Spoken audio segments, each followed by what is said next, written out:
தினமொரு வசனம். ஏசாயா 6வது அதிகாரம் வசனம் 3, 4, 5.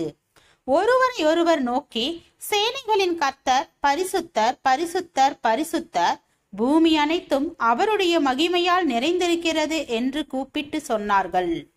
கூப்பிடுகிறவர்களின் சத்தத்தால் வாசல்களின் நிலைகள் அசைந்து ஆலயம் புகையினாலே நிறைந்தது.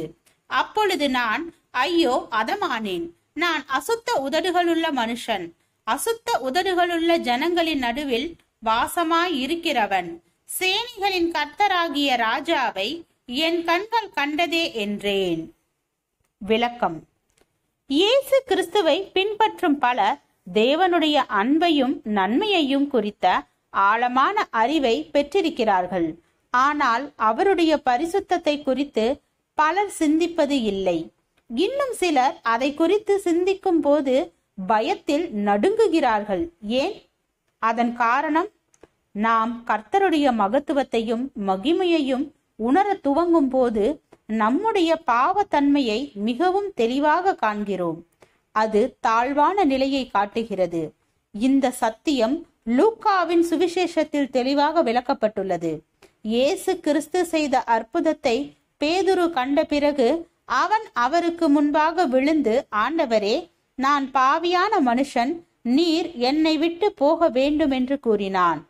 நாம் தேவனுடைய முழுமையான மேன்மையையும் பரிசுத்தத்தையும் காண வேண்டுமென்றால் நாம் ஏசாயா செய்தது போல நம்முடைய பாவங்களை ஒப்புக்கொள்ள வேண்டும். இது ஏற்றுக்கொள்ளப்படத்தக்க ஒரு செயலாகும். ஆனால் இது ஒரு முழுமையான சத்தியம் அல்ல. தேவன் தம்முடைய பரிசுத்தத்தினால் நம்மை அழிக்க வேண்டும் என்பது அவருடைய விருப்பம் அல்ல. நம்முடைய பாவத்தை நம்மை விட்டு விலக்க வேண்டும் என்பது அவருடைய நோக்கமாகும்.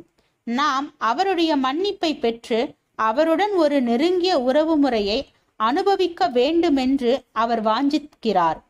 இந்த சத்தியத்தை நான் என்னுடைய சொந்த அனுபவத்தில் அறிந்திருக்கிறேன். சில வருடங்களுக்கு முன்பு தேவனுடைய மகிமையை நான் உணர்ந்த போது ஒரு நொடி பொழுதில் நான் என்னுடைய பாவத்தின் கடுமையை மிகவும் தெளிவாக கண்டேன்.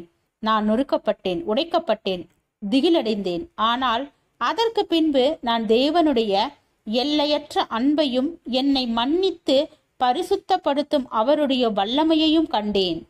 தேவன் நம்மை அழிப்பதற்காக தம்முடைய பரிசுத்தத்தை வெளிப்படுத்துவது இல்லை. ஆனால் நம்முடைய பாவத்தை வெளியரங்கமாக்கி அதை அப்புறப்படுத்துவதற்காக அவர் அவ்வாறு செய்கிறார். இன்றைக்கு அவர் உங்களை சுத்திகரிக்க வேண்டும் என்று அவரிடம் ஜெபியுங்கள். ஜெபம். தேவனுக்கு ஸ்தோத்திரம். தேவனே, எங்களுடைய பாவங்களை சுத்திகரித்து பரிசுத்தமுள்ள மனிதனாக எங்களை மாற்றும் உம் வல்லமைக்காக நன்றி. ஆமீன்.